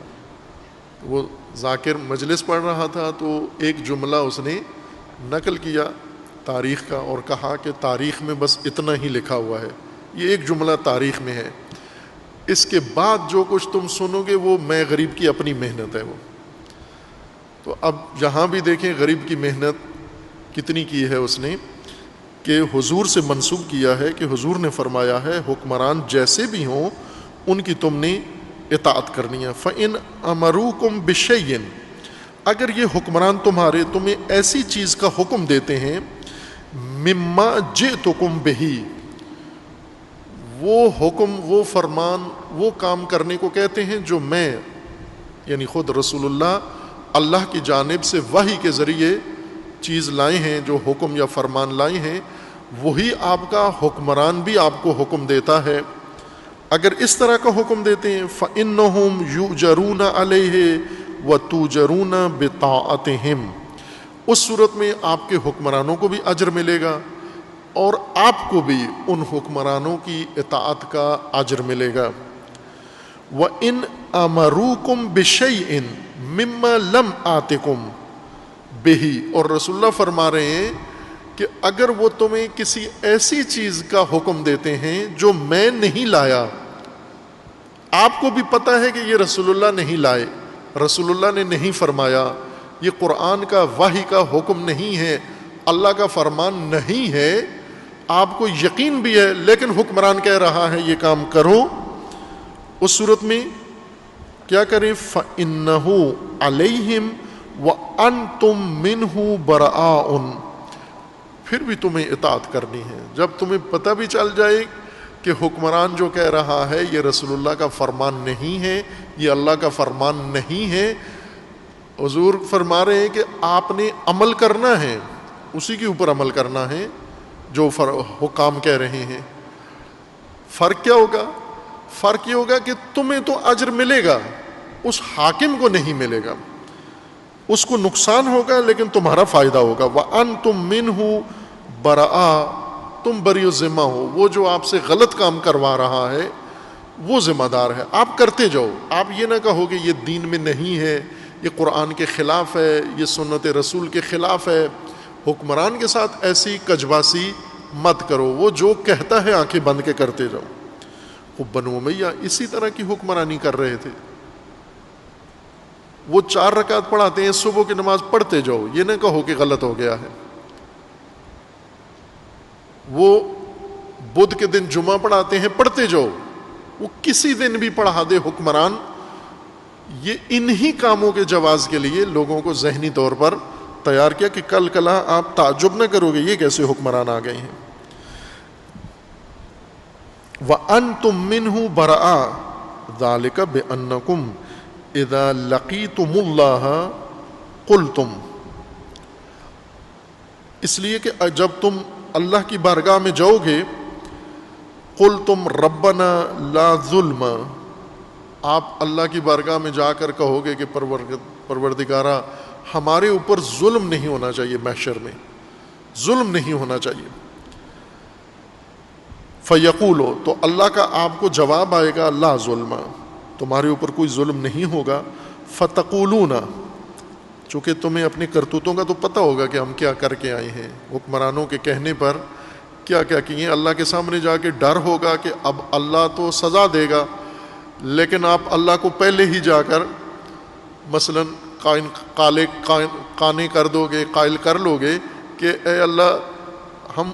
کر کے تو غلط کام آئے ہیں لیکن ہمیں سزا نہیں ملنی چاہیے. تو اللہ کا بھی جواب آئے گا، نہیں ملے گی سزا تمہیں. خوب کیوں نہیں ملے گی تمہیں سزا؟ کام تو غلط کر کے آئے ہو. فَتَقُولُونَ رَبَّنَا، تو آپ اللہ کو یہ کہو گے، ارسل، دیکھیں کہاں تک بنو میں یعنی آپ کی سہولت کے لیے سوچا ہے. محشر میں بھی انہوں نے دلائل آپ کو بتائے ہیں، محشر کے لیے بھی فائل پوری بنا کے دی ہے کہ اس عدل الہی میں بھی جا کر آپ یہ ساری غلط کاریاں جو کرو گے ادھر بنو امیہ اور ان جیسے حکمرانوں اور بادشاہوں اور سلاطین اور فاسد طاغوتوں کے کہنے پر جو زندگی گندی گزارو گے، اللہ کی بارگاہ میں بھی بچ جاؤ گے۔ اور بتا رہے ہیں خود بنو امیہ کہ یہ ہوگا وہاں۔ آپ کیا کرو گے کہ آپ کہیں گے ربنا انکا فتقولون ربنا ارسلت الینا رسلا، اے پروردگار آپ نے ہماری طرف رسل بھیجے ہیں، فاطعناہم باذنک، ہم نے تیرے حکم پر ان رسولوں کی اطاعت و اتباع کی ہے۔ انہوں نے تو غلط کام نہیں کروایا ہم سے، تیرے رسولوں نے، نبیوں نے۔ واستخلفت علینا خلفاء، اور اے اللہ تو نے نبیوں کے جانشین حکمران بھی تو نے ہی بنائے ہیں، یہ بھی تیری طرف سے ہی ہیں۔ فاطعناہم باذنک، تو ان کی اطاعت کا بھی تو نے ہی حکم دیا ہے کہ ان کی اطاعت کرو، تیرے نبیوں نے کہا ان کی اطاعت کرو۔ وَأَمَرْتَ عَلَيْنَا أُمَرَاءَ، خلفاء ہیں ان کی اطاعت کا بھی تو نے حکم دیا ہے۔ وَأَمَرْتَ عَلَيْنَا أُمَرَاءَ، وَأَمَرْتَ عَلَيْنَا أُمَرَاءَ، امرت نہیں، امرت یعنی حکمران، سلاطین، ملوک، یہ بھی تو نے ہی بنائے ہیں ہمارے اوپر، رسول بھی تو نے بھیجے ہیں، خلفائے رسول بھی تو نے مقرر کیے ہیں، اور امراء بھی، سلاطین بھی، یعنی خلافت کے بعد کی بات ہو رہی ہے کہ خلفاء کے بعد جو حکمرانی ہے یہ بھی تیری طرف سے ہے، اور تو نے ہی حکم دیا ہے کہ ان کی اطاعت کریں۔ فَأَطَعْنَاهُمْ لَكَ، تو ہم نے تو انہی کی تیرے کہنے پر ان کی اطاعت کی ہے۔ اب سزا کس بات کی؟ فَيَقُول، تو اللہ کیا کہے گا؟ فَيَقُولُ صَدَقْتُمْ هُوَ عَلَيْهِمْ وَأَنْتُمْ مِنْهُمْ بَرَاءٌ، ٹھیک کہتے ہو تم لوگ، کوئی سزا تمہاری نہیں بنتی، تمام تر جرائم کے باوجود، تمام تر زندگی جو تم نے گزاری ہے، خباثت میں، غلاظت میں، گناہوں میں، ظلم میں، ستم میں، ان حکمرانوں کے کہنے پر اور ان کی آڑ میں تمہیں کوئی سزا نہیں ہے۔ کیوں؟ کہ حکمرانوں کے کہنے پر تم نے کیا ہے، اور حکمرانوں کے کہنے پر جو کوئی غلطی کرے اس کو کوئی سزا نہیں ہے۔ اللہ بھی مان لے گا کہ ٹھیک ہے، تمہیں کوئی تکلیف نہیں ہوگی، محشر میں مطمئن رہو۔ ایک روایت ہے، یہ اس روایت کے راوی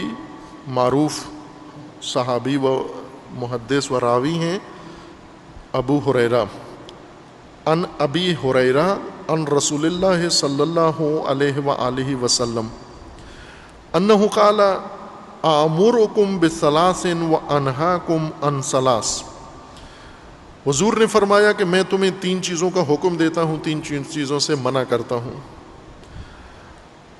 آمرکم ان تعبدوا اللہ ولا تشرکوا بہ شیئا، پہلا حکم یہ ہے کہ اللہ کی عبادت کرو اور اللہ کے ساتھ کسی کو شریک نہ ٹھہراؤ، ایک امر ہے اور ایک نہی۔ وَتَعْتَصِمُوا بِحَبْلِ اللَّهِ جَمِيعًا وَلَا تَفَرَّقُوا، اور میں تمہیں حکم دیتا ہوں کہ تم حبل اللہ کو تھام لو، وحدت اختیار کرو اور تفرقہ مت کرو، ایک امر اور ایک نہی۔ وَتُطِيعُوا لِمَنْ وَاللَّهُ امر امراءکم وانہاکم عن قیل وقال وکثرت السؤال واضاعت المال، اور تیسری چیز یہ ہے کہ جو تمہارے امراء ہوں، سلاطین ہوں، حکمران ہوں، ان کی اطاعت کرو، اور نہ ہی کرتا ہوں کہ ان کے معاملے میں، حکمرانوں کے بارے میں قیل و قال نہیں کرنا، چوں چرا نہیں کرنا کہ یہ حکمران غلط کر رہے ہیں، یہ لوٹ رہے ہیں، یہ کھا رہے ہیں، یہ ظلم کر رہے ہیں، یہ ستم کر رہے ہیں، یہ ناحق ہیں، اس طرح کی کوئی بات نہیں کرنا، قیل و قال منع حکمرانوں کے بارے میں۔ اب اور سنیے ایک غریب کی محنت، یہ حدیث یہ معاویہ ابن سلام انہوں نے نقل کی ہے، حدثنا زید بن السلام عن ابی سلام قال قال حذیفہ ابن الیمان، حذیفہ ابن الیمان نے کہا ہے قلت یا رسول اللہ، حذیفہ صحابہ رسول میں سے معروف شخصیت ہیں۔ صحابہ سے عموماً ہمارے شیعہ زیادہ آشنا نہیں ہے، چونکہ ان کے بارے میں گفتگو نہیں کی جاتی، بھلے کہیں کوئی اعتراض کرنا ہو، کہیں کوئی تعریض کرنی ہو اہل بیت کے حوالے سے تو وہاں کرتے ہیں، لیکن جو صحابہ رسول اللہ کے خوب کثیر صحابہ ہیں اور قرآن کریم نے ان کے فضائل ذکر کیے ہیں، ان کا مقام ذکر کیا ہے، ان کے لیے بہت اعلیٰ درجات ذکر کیے ہیں۔ وہ جو شہید ہو گئے بدر میں، وہ جو شہید ہو گئے احد میں، دیگر جنگوں میں حضور کے ساتھ تھے، انصار بالخصوص جنہوں نے رسول اللہ کے لیے اتنی فداکاری کی، اتنی جان نثاری کی، اور حضور نے قرآن مجید میں اللہ تعالیٰ نے ان کے لیے یہ عظیم فضائل ذکر کیے ہیں۔ یہ ایک پہلو ہے صحابہ کا، اور ایک جیسے نہیں تھے صحابہ، یہ بات ذہن میں رکھیں، یہ تاثر تو دیا جاتا ہے صحابہ سب ایک جیسے تھے، نہیں تھے ایک جیسے۔ قرآن نے بھی انہیں ایک جیسا ذکر نہیں کیا، حضور کی نظروں میں بھی ایک جیسے نہیں تھے، تاریخ میں بھی ایک جیسے نہیں تھے، مختلف قسم کی شخصیتیں اور مختلف ان کے درجات اور مختلف ان کے مراتب اور مقامات ہیں۔ ان میں سے عزیزان یہ ایک پہلو ہے کہ اللہ کے نزدیک ان کا مقام کیا ہے، رسول اللہ کے نزدیک ان کا مقام کیا ہے۔ اس میں سے سب سے ایک اہم پہلو یہ ہے کہ ان صحابہ کا جو کردار تھا حضور کے ساتھ، یہ آئے حضور کے ساتھ شامل ہوئے، شامل ہو کر ان کے اندر تبدیلیاں آئیں۔ یہ پہلے اسلام سے خارج تھے، باہر تھے، کوئی مشرک تھا، بت پرست تھا، کافر تھا، کیا تھا، مختلف اپنے اپنے سلسلوں سے تھے، وہ چھوڑ کر آئے، اپنے قبائل چھوڑ کر آئے، ہجرت کی، سختیاں دیکھیں۔ یہ رول ان کا بہت اہم ہے، یہ سمجھنا کہ کس صحابی نے کیا کردار ادا کیا، اور ایسا بعضوں نے شاہکار کردار ادا کیا کہ رسول اللہ صلی اللہ علیہ وآلہ وسلم کی طرف سے تحسین وصول کی، شاباش وصول کی، اللہ کی طرف سے انہوں نے شاباش وصول کی۔ وہ کردار بہت اہم ہے، وہ ہمیں معلوم ہونے چاہیے۔ ہم چند صحابہ کو صرف نام پتہ ہوتے ہیں، شیعہ سمجھتے ہیں کہ یہ سلمان، ابو ذر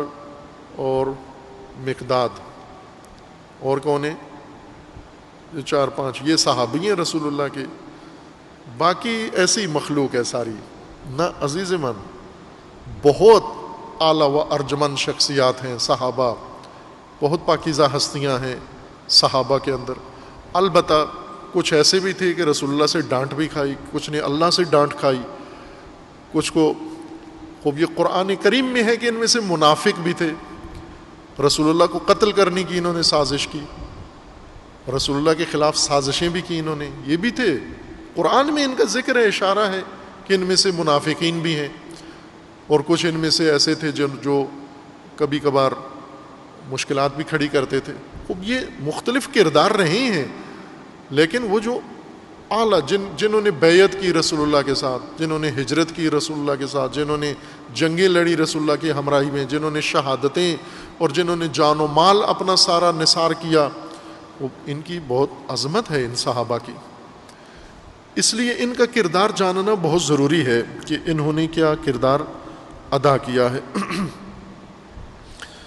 اس وقت جو فرقہ وارانہ ذہنیتیں ہیں ان میں ایک یہ نقصان ہوا ہے کہ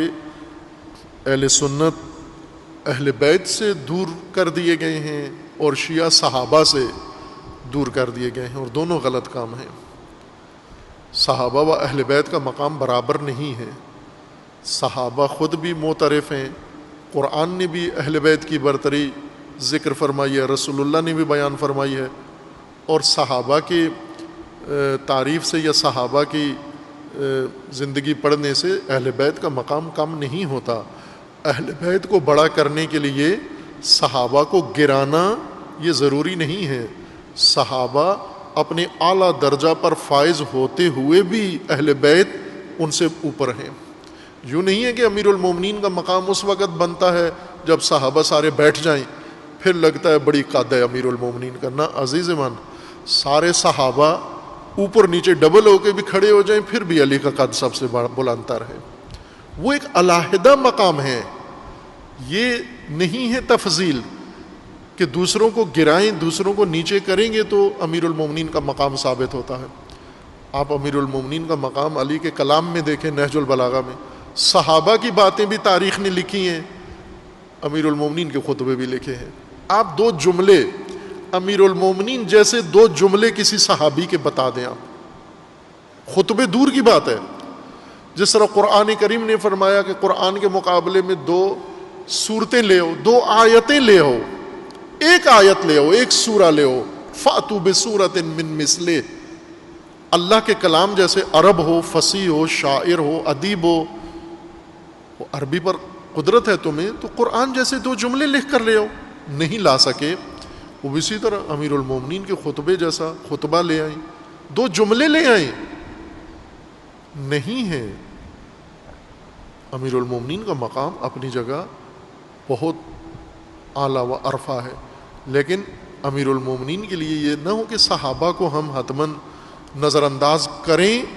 تاکہ اہل بیت کا مقام نمایاں ہو. نہ عزیز من، رسول اللہ نے یہ کام نہیں کیا. رسول اللہ نے صحابہ کے سامنے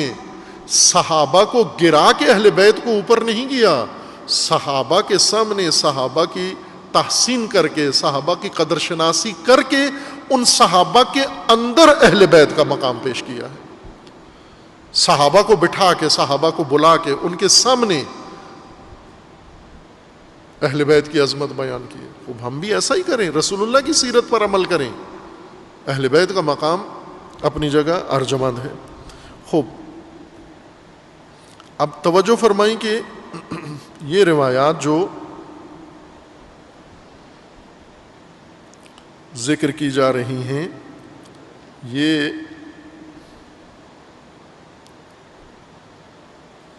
کس مضمون کی ہیں؟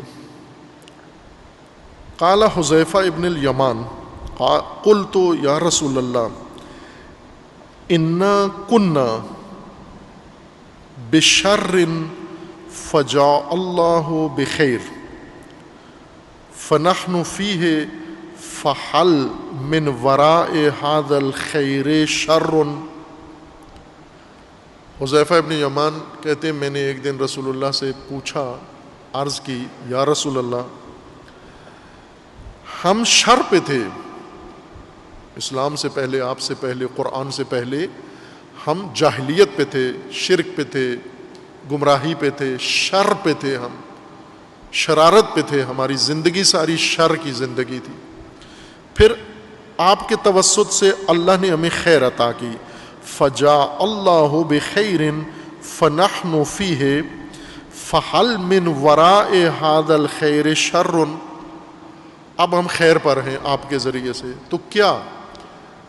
ایسے ہو سکتا ہے کہ اس خیر کے بعد، اس درست راہ کے بعد،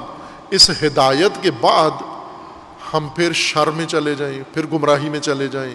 پھر غلط راہوں پر، جاہلیت میں دوبارہ جا سکتے ہیں، لوٹ سکتے ہیں؟ قال نعم، حضور نے فرمایا ہاں ہو سکتا ہے ایسے. قلت هل وراء ذلك الشر خیر، یعنی اس آج کی ہدایت ہے، اس ہدایت کے بعد ہم پھر جاہلیت میں جائیں گے؟ حضور نے فرمایا جاؤ گے. کہا پھر جب ہم جاہلیت میں چلے جائیں گے تو اس کے بعد دوبارہ پھر خیر کی کوئی امید ہے، پھر ہدایت کی امید ہے؟ اس شر سے لوٹ کر پھر دوبارہ خیر میں آ سکتے ہیں اور آئیں گے؟ قال نعم، حضور نے فرمایا یہ بھی ہوگا. قلت فحل وراء ذلك الخیر شر، کہا میں نے پھر پوچھا کہ ہم دوسری دفعہ، پہلی دفعہ تو شر پر تھے، ابتدا ہماری شر پہ تھی، آپ نے شر سے نکال کے ہمیں خیر پہ پہنچایا، اس کے بعد پھر شر آئے گا؟ حضور نے فرمایا آئے گا. یہ ایک دفعہ یعنی دوسرا شر ہو گیا. ایک شر پہلا اسلام سے پہلے رسول اللہ سے پہلے جاہلیت کا، ایک رسول اللہ کے آنے کے بعد خیر ہو گئی ان کی، اب حضور کے بعد انہوں نے پوچھا کہ پھر کوئی شر پیش آئے گا؟ حضور نے فرمایا پھر شر پیش آئے گا، یہ دوسرا شر ہے۔ اس شر کے بعد پھر ہدایت کا کوئی موقع ملے گا؟ حضور نے فرمایا ملے گا تمہیں، یعنی دوسری دفعہ پھر ہدایت پاؤ گے تم۔ اب یوں نہیں کہ ایک ہی نسل یہ سارے نشیب و فراز دیکھے گی، نا، مراد امت اسلامیہ ہے، مراد پوری نسل ہے آگے تک۔ قال نعم قلت، حذیفہ کہتے ہیں میں نے پھر پوچھا فہل وراء ذلک الخیر شر، کیا پھر تیسری دفعہ پھر شر آئے گا اس خیر کے بعد؟ ممکن ہے تیسرا شر تیسری دفعہ؟ حضور نے فرمایا پھر آئے گا شر، تیسری دفعہ پھر تم پر شر مسلط ہو جائے گا۔ قال نعم قلت کیف، قال یکون، اب حذیفہ کہتے ہیں میں نے پوچھا ذرا اس کو اب کھولیے، یہ 3 دفعہ خیر 3 دفعہ شر، اس کو ذرا کھولیے، بتائیے کیسے ہوگا؟ قال یکون بعدی ائمۃ لا یہتدون بہدائی، میرے بعد تمہارے ایسے رہنما ائمہ آئیں گے جو میری ہدایت کے حامل نہیں ہوں گے، ہدایت یافتہ نہیں ہوں گے، پروردہ ہدایت نہیں ہوں گے۔ ولا یستنون بسنتی، اور میری سنت پر بھی عمل پیرا نہیں ہوں گے، میری سنت کو بھی ترک کر دیں گے اور تمہارے رہنما ہوں گے، تمہارے ائمہ ہوں گے، تمہارے پیشوا اور لیڈر اور قائدین ہوں گے، میری سنت پر عمل پیرا نہیں ہوں گے۔ وَسَيَقُومُ فِيهِمْ رِجَالٌ قُلُوبُهُمْ قُلُوبُ الشَّيَاطِينِ فِي جُسْمَانِ انس، اور انہی حکمرانوں میں سے کچھ حکمران تمہارے اوپر ایسے آئیں گے، کچھ تمہارے امام رہنما لیڈر ایسے ہوں گے کہ جن کے دل شیطان کے دل ہوں گے، شیاطین ہوں گے، ان کی روحیں شیطانی ہوں گی، جسم انسانی ہوگا۔ رجال، ان میں ایسے بھی لوگ آئیں گے، قلوبہم قلوب الشیاطین فی جسمان انس۔ قال قلت کیف اصنع یا رسول اللہ، خوب یہ جب ہو کہ جب ہمارے اوپر ایسے حکمران، ایسے رہنما، ایسے لیڈر مسلط ہو جائیں جو حضور فرما رہے ہیں کہ جن کی روحیں شیطانی ہوں گی اور ان کے جسم انسانی ہوں گے، پھر ہم کیا کریں ان کے ساتھ؟ کیف اصنع یا رسول اللہ، میں کیا کروں گا اس وقت، ہم کیا کریں؟ ان ادرکت ذالک، اگر میں اس وقت ہوا اور میں نے یہ زمانہ درک کیا اور یہ میرے زمانے میں میری زندگی میں پیش آ گیا، تو میرا فریضہ وظیفہ کیا بنتا ہے؟ قال تسمع وتطیع للامیر، تیرا وظیفہ یہ بنتا ہے کہ جو کچھ یہ رہنما کہیں شیطانی، یہ شیطان، تیرا کام ان کی بات سننا اور اطاعت کرنا ہے۔ وَإِن ضُرِبَ ظَهْرُكَ وَأُخِذَ مَالُكَ فَاسْمَعْ وَأَطِعْ، اگر وہ تیری پیٹھ پہ تازیانے مارے اور تیرا سارا مال تجھ سے چھین لے، تجھے ذلیل و رسوا کرے اور تیرا مال و منال و جائیداد بھی تجھ سے چھین لے، یہ شیطانی حاکم و حکمران، شیطان صفت و شیطانی روح والا، تو نے پھر بھی اطاعت کرنی ہے اس کی، پھر بھی تو نے اس کی مخالفت نہیں کرنی، حق نہیں پہنچتا تجھے حاکم کی مخالفت کرے، حکمران کی مخالفت کرے۔ وہ اب توجہ کریں، امیر المومنین علیہ السلام نے جنگ صفین سے پہلے ایک اپنا قاصد بھیجا،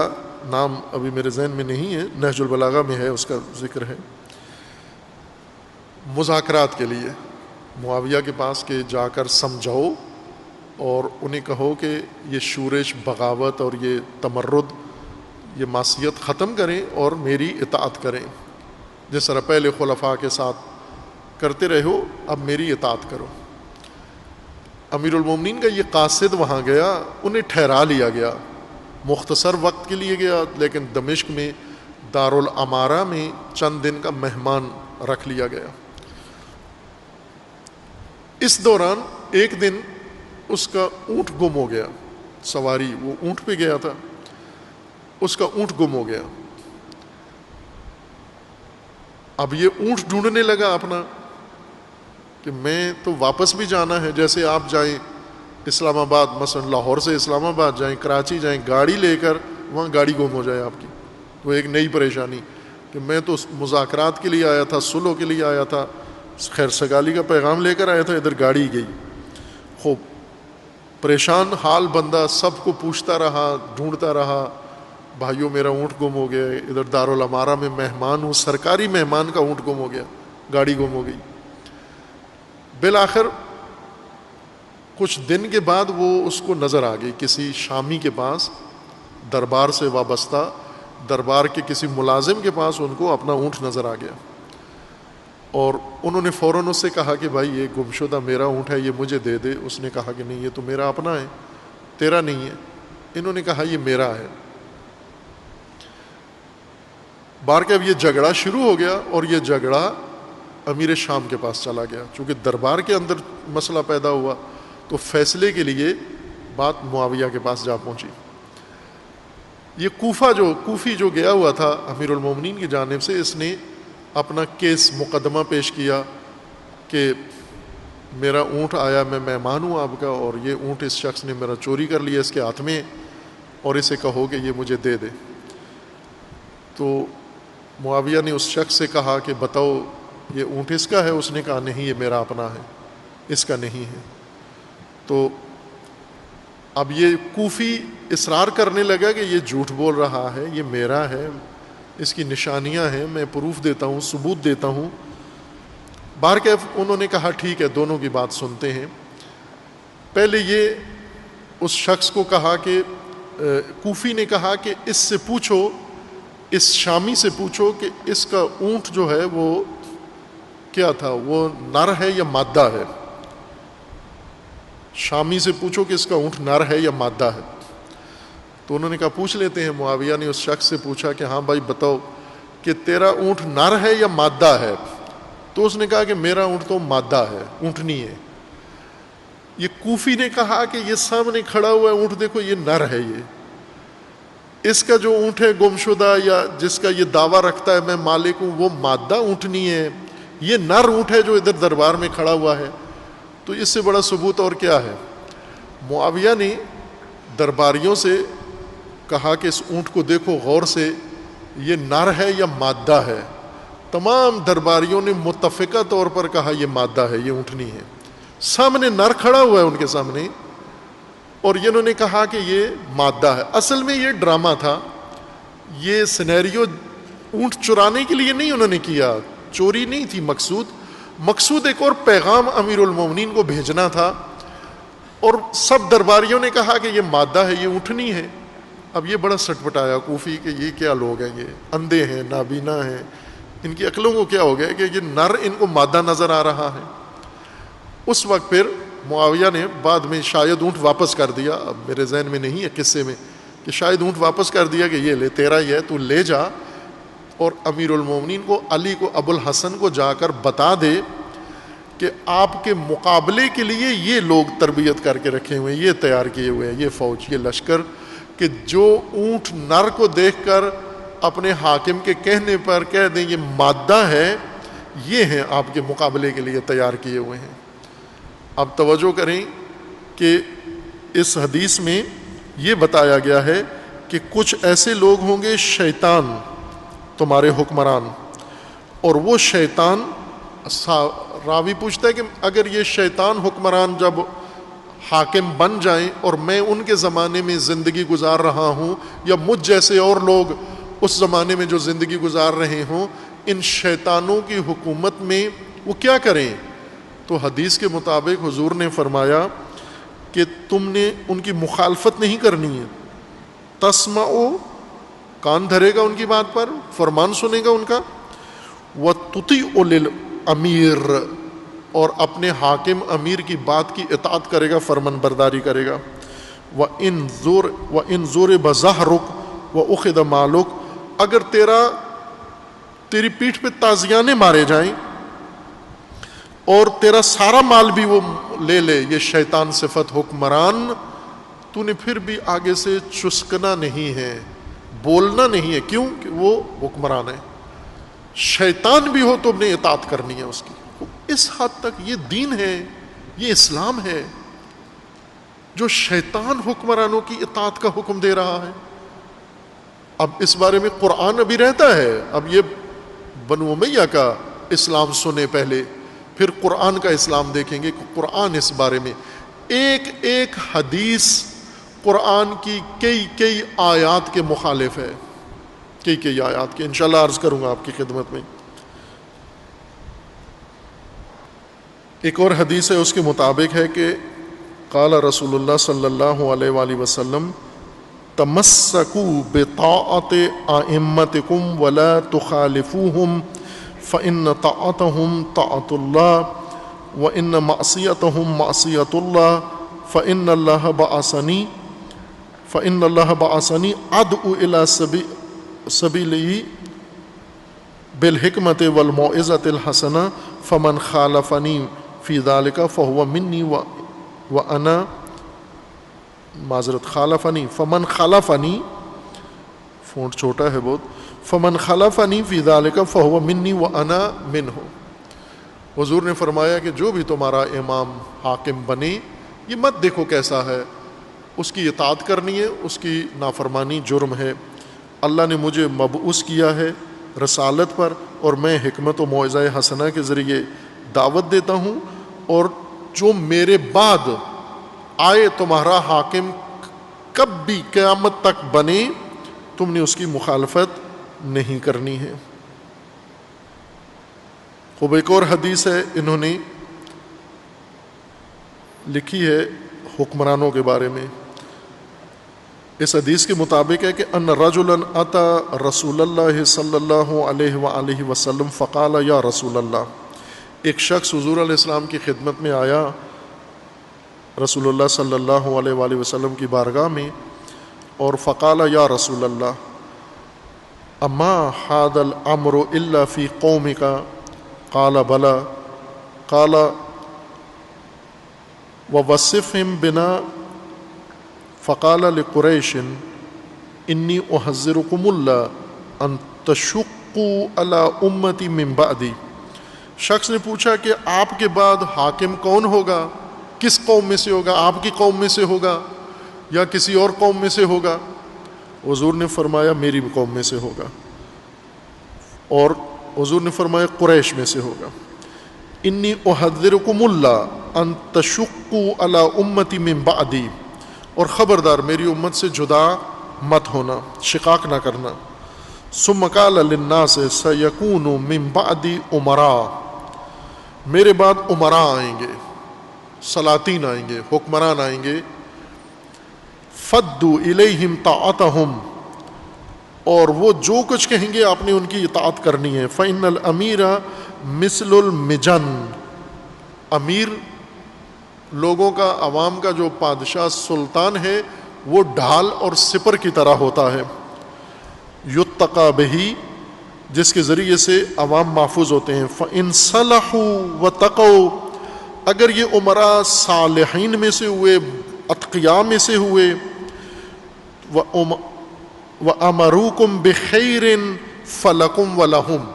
اگر یہی ڈھال یہ اچھے لوگ ہوئے، صالحین میں سے ہوئے اور پرہیزگار ہوئے، ان کی اطاعت تم نے کرنی ہے، انہیں بھی بھلا ہوگا، تمہارا بھی بھلا ہوگا۔ وَإِنْ أَسَاءُوا وَأَمَرُوكُمْ، اور اگر وہ برے ہوئے اور تمہیں بھی برائی کا حکم دیا، خود بھی برے ہوئے اور تمہیں بھی برائی کا حکم دیا، فَعَلَيْهِمْ وَأَنْتُمْ مِنْهُمْ بَرَآ، اس صورت میں انہیں تو گناہ ہوگا حکمرانوں کو، لیکن تمہیں نہیں ہوگا، چونکہ تم حکمرانوں کے کہنے پہ یہ غلطیاں کر رہے ہوگے۔ وَإِنَّ الْأَمْرَ إِذَا ابْتَغَى الرَّيْبَ افسدہم. خوب یہ ایک حدیث ہے. اب توجہ فرمائیں کہ جیسا کہا گیا نا کہ جتنی احادیث اہل بیت علیہ السلام کے بارے میں یا خصوصاً امیر المومنین کے بارے میں تھی، اسی وزن و وزان پر انہوں نے بنو امیہ نے اپنے لیے احادیث بنوائی ہیں. جیسے ابھی آپ دیکھتے ہیں کچھ بڑے شاعر ہیں، جیسے علامہ اقبال نے جس وزن میں شعر لکھا ہے، بعد میں آنے والے جو ٹرینی شاعر ہیں تو خود تو اتنا انہیں تسلط نہیں ہوتا شاعری پر، علامہ اقبال کی زمین میں شعر کہتے ہیں. علامہ اقبال کے وزن پر یا مصرے پر وہ شعر لکھ دیتے ہیں. بہت سارے ایسے شاعر ہیں جنہوں نے علامہ اقبال کے وزن پہ شعر لکھا ہے. بنو امیہ نے امیر المومنین کے فضائل پر خصوصاً فضائل اپنے بنوائے ہیں. جو امیر المومنین کے لیے تھا وہ انہوں نے ضرور اسی وزن پر اپنے لیے بنوایا ہے، محنت کر کے اور خرچہ کر کے. آپ توجہ کریں، ایک روایت ہے کہ یہ روایت بھی ابو عبیدہ سے ہے، ابو عبیدہ جراح. سمعت رسول اللہ صلی اللہ علیہ وآلہ وسلم یقول، ابو عبیدہ کہتے ہیں میں نے رسول اللہ سے سنا ہے، یقول لا تسب السلطان فإنہ ذل اللہ فی الارض. کسی حکمران کو گالی مت دینا چونکہ حکمران زمین پر اللہ کا سایہ ہوتا ہے. کسی حکمران کو برا نہ کہنا تم. اب یہ جتنا مثلا اس وقت جو لوگ وزیر اعظم کے خلاف ہیں انہیں برا بلا کہتے ہیں، جو پچھلے وزیر اعظم کو برا بلا کہتے ہیں، خوب یہ زمین پہ اللہ کے سائے کو برا بلا کہہ رہے ہیں اس حدیث کے مطابق. اسی طرح ہندوستان میں جو مودی کو برا کہتے ہیں، نتن یہو کو جو کہتے ہیں، دوسروں کو کہتے ہیں یہ بن سلمان ہے، ٹرمپ آتا چونکہ مسلمان امریکہ میں بھی ہیں، اور سلطان ذل اللہ ہے، اللہ کا سایہ ہے. اصل میں یہ حدیث کیا تھی؟ لا تسب السلطان نہیں تھا، رسول اللہ کا فرمان تھا لا تسب علیا، علی کو گالی مت دینا، فإنہ ممسوس فی ذات اللہ، چونکہ علی اللہ کی ذات میں فانی ہے. یہ اصل حدیث نبوی یہ ہے، لا تسب علیا، علی کو کبھی بھی برا بلا مت کہنا. وہی جو کہا گیا بعد میں لا تسب علیا. اسی وزن پر شعر بنوایا انہوں نے، لا تسب السلطان، یعنی بنو یا کہ حکمرانوں کو برا بلا نہیں کہنا چونکہ یہ زمین پر اللہ کا ذل و سایہ ہوتا ہے. خوب میری کوشش تھی آج روایات پڑھ دوں آپ کی خدمت میں اور کل دیگر موضوع کی طرف جائیں، لیکن یہ بات لمبی ہے، جاری ہے، انشاءاللہ اسے جاری رکھیں گے کل آپ کی خدمت میں.